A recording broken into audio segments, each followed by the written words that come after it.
Hi equals, it's Kim. And I'm going to return to the subject of SOGIE today. And if you remember from our last vlog, that SOGIE stands for Sexual Orientation, Gender Identity, and Expression. So have you ever wondered just how many people are LGBT? I have, and I'd love to know the answer to that question. And that's what we're going to talk about today, data collection. I know, it's a little dry. We'll try to make it as spicy as possible. Anyway, data collection. We think that LGBT people make up about 5 to 7% of the population. You notice we aren't quite sure? We also think, based on anecdotal evidence and some concrete evidence in other states, that LGBT youth, and particularly LGBT youth of color, make up somewhere around 40% of the juvenile justice system, of the homelessness system, and foster care systems. Okay, let's go back. If we make up 5 to 7% of the total population, and yet 40% of kids in state systems like homelessness and juvenile justice and foster care, there's a problem. That's way overrepresented. But we can't prove it. And that's why data collection is important. Now, I know a lot of people think you can't ask somebody their sexual orientation, or you can't ask somebody their gender identity. I actually get this from legislators sometimes. But yes, you can. Survey collection happens all the time. Think about it. You answer things like what your sex is, what your religion is, what your race is, potentially even your national origin is being asked. There's all kinds of personal data that's asked on surveys, or when you apply for different things. That information is asked. There's no reason you can't also ask a sexual orientation and a gender identity question.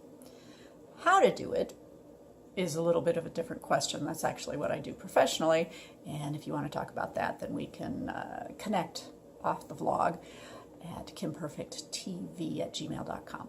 But back to that data collection. If we can get the data, then we could take that data to state agencies, the powers that be, and prove that we have a problem and get the acknowledgement that we need and potentially get the funding and the focus to reduce those numbers. Even in the state of Ohio, the new Blueprint to End Homelessness recognizes that if we could end homelessness around LGBT youth and LGBT youth of color and just kids of color in general, we could probably wipe out youth homelessness. Now, what does that kind of data look like? Because young people don't always know as much about themselves as maybe an adult would do, but there's a number of examples of surveys that, in other states anyway, are already using this. There's a youth risk assessment survey that's done that combines a question around your sex, so male, female. I would posit that we should have a third question that kind of gets at whether you don't identify as male or female. Highly recommend not using the word other, because the word other just implies somehow that it's a negative connotation. So combines the sex question with a question about who you're attracted to. Remember, that's sexual orientation, combined with a question about, with young people in particular, like a question that would say something like, so how would your friends describe you? As very masculine, somewhat masculine, neither masculine or feminine, somewhat feminine, very feminine. And combining all three of those questions, you can get pretty close to who's gender, at least gender nonconforming, potentially transgender, who's same-sex attracted or LGBT. Yeah, so that's one way to go about that. In addition, the United Way of Central Ohio has done an LGBT census survey. They did one back, I think it was 2007 or 8, and they're looking at doing one again. The problem with that survey is it requires people to opt in from, however they hear about the survey.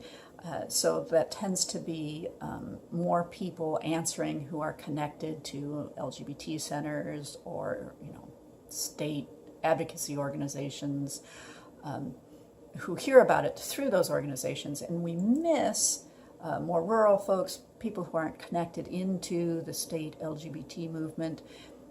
And so it's not quite as representative as we'd like it to be. Whereas if this data were being collected on, say, the US Census, something everyone fills out, we might be able to pick up more information than we can from a survey that requires people to opt in to taking it. Now, speaking of the census, in 2020, there will not be a sexual orientation question. There will not be a gender identity question. There will be a question to determine whether a household is same-sex. What this will tell us is how many coupled LGBT people are in, say, Ohio, for that matter. But that's all. We aren't going to be able to count single people or young people. So it's kind of a flawed system. We're slowly getting there. But if we could get sexual orientation and gender identity questions into these various surveys and censuses that already exist, we might be able to get the data that we need in order to be able to accurately answer the question of how many people are we really talking about? How many people really are LGBT? All right, equals, that's all for today. I hope you have a great week, and check back later this week for my second video of the week, in which we're going to be talking about LGBTQQIA. In other words, we're going to be talking about labels and how people identify. If you like this video, give me a thumbs up, subscribe below.